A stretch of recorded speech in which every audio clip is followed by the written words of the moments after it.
Hello, this is Amake and my co-host. The Fairy King.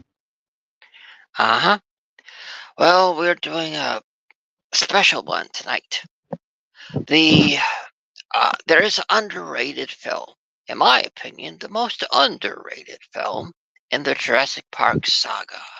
Yes, some people love the Jurassic Park Fallen Kingdom. Some people love the Jurassic Park Dominion. But I recently want to say that Jurassic Park 2, The Lost World, is the best, is the most underrated, is the spectacular creation that Steven Spielberg ever created. It's magnificent. It's the best, and it rose to the top. Yep.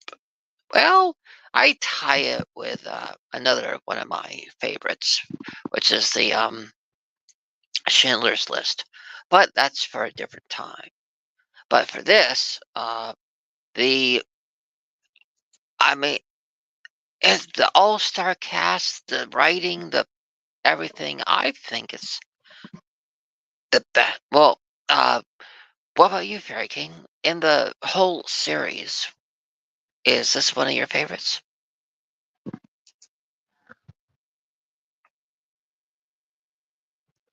I would say 1 and 3 are my favorites.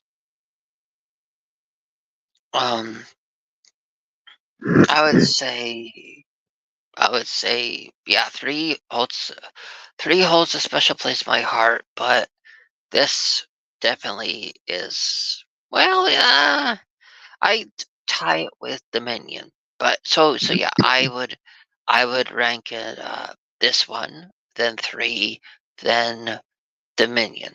But what? But there's one line that really stands out in this film to me, and there. It's more true in 2024 than any other line, and that is there's a part where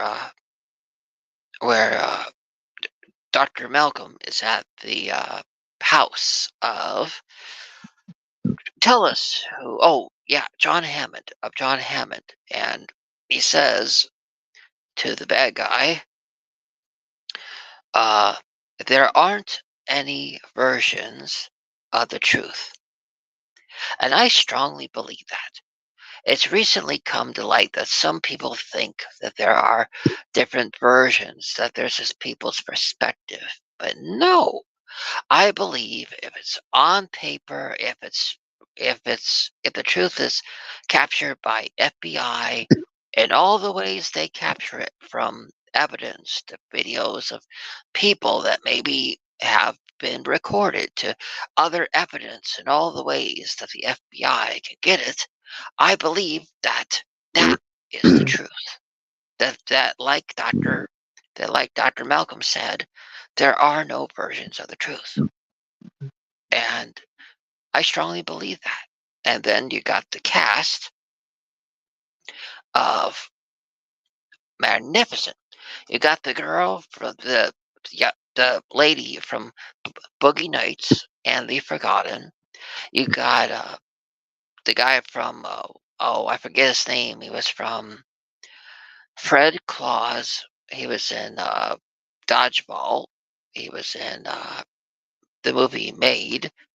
He was in The Delivery Man or Delivery Guy, and he was in The Dilemma, starring the guy from King of Queens. Vince Vaughn. Yeah, Vince Vaughn was in it, and a lot more people too. But yeah, for many years I heard people talk bad about this film, but then when I recently watched it, it became my instant favorite in the series and bumped number 3 and Dominion down in my ranking. But this is definitely the most honest and true in the series. I mean, isn't it only in Dominion that Dr. Malcolm and Dr. the sorry, not Malcolm. The one that uses the thing to blow into in the third one. The one that's in that scene of what's his name? I forget his name. Alan Grant. Isn't it only in Jurassic Park Dominion that he and the female uh, lady scientist or whatever she was do the give their testimony? Yes, but that is Jurassic World. Uh, Jurassic World Dominion. But my point is, they did it in the last movie. But Dr. Ian Malcolm did it in the second movie. So he went on TV and gave basically what they only did in the last one. He went on and gave his testimony. Um, and so you got him doing that, like a whole bunch of films before they do it. You got Vince Vaughn. You got a great cast. You got great locations. I even recognized the girl that was the little girl in the beginning. She was in the Disney Channel original movie after this called Rip Girls. Really great movie. And so this was her first film, and the just the whole cast is wonderful. The story, I mean, yes, some people may poop on the story, but I thought it was magnificent from beginning to end, especially Dr. Ian Malcolm. What he stands for, what how he clings to the truth and all that, and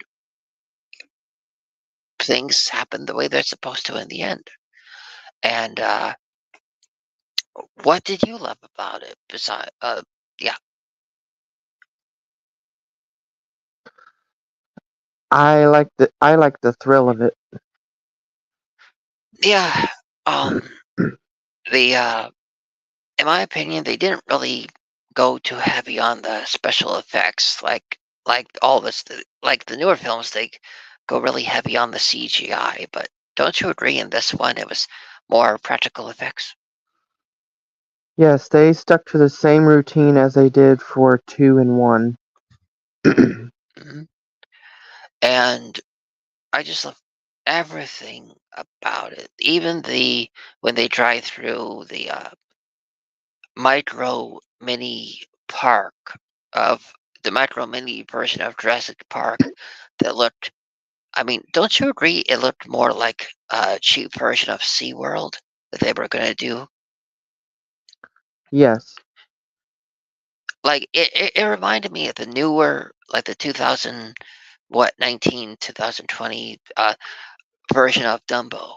Like it just seemed like like a I don't know. Like I'm just saying how it was like a more like a bid top, like a mechanical bid top, micro version of the the whole thing. But yeah, I I even love the design of that. I I just loved everything, even the hand hanging from the steering wheel. I mean, we Excuse don't me. need it. We don't need to see a whole bunch of insides hanging from everything. Just seeing the hand hanging from the uh, from the steering wheel of of the ship, that was enough. And just everything, I cannot think of a single part of the film that I thought was bad. I mean, you got the very first the very first you know uh I can't think of the correct word. I think it's girl of color, or I don't know. The first her in the Jurassic Park series. I don't think there was a Anna, but yeah, they they have her in it. She's the first of that, and well, it's just everything in it is amazing, spectacular. I'd say I even love it more than the first one. I mean, the first one and all the rest just kind of seem to follow their own path. But basically, don't you agree the second one is the only one that kind of takes place in like San Diego and some in like a forest area? Yeah. Like all the rest is just basically parks and even in the third it's it's they don't spend they spend even less time indoors in that one, right? Yes. So, but yeah, so I think so all the reasons I listed and the fact that you I don't know, just and I really love uh oh what's his name? The guy what's his name? The guy from Ian or Vince Vaughn. Alan? No, I even love how Vince Vaughn was just he what he added was exactly what the movie needed. It was just you had it was a magnificent the whole movie. So everybody that's uh that's that's ugh, that's our review of Jurassic Park number 2, The Lost World. And yeah, even in 2024, I still say it's that the second is the best. And and just think that one was trying to think. Yeah, let's see. It's 2024 now, so I really well, I just think th- in 3 years it will be a anniversary for it. So hopefully we get a huge special box. But yeah, but just thinking a few years shy of the anniversary, it's still, in my opinion, is the best in the series. Well, so again, if you had to rank them, since I ranked this one as my favorite, and then number three, and then well, I don't know, I can't remember my ranking, but because I'm pooped. But what would you say your ranking is if you have to pick three?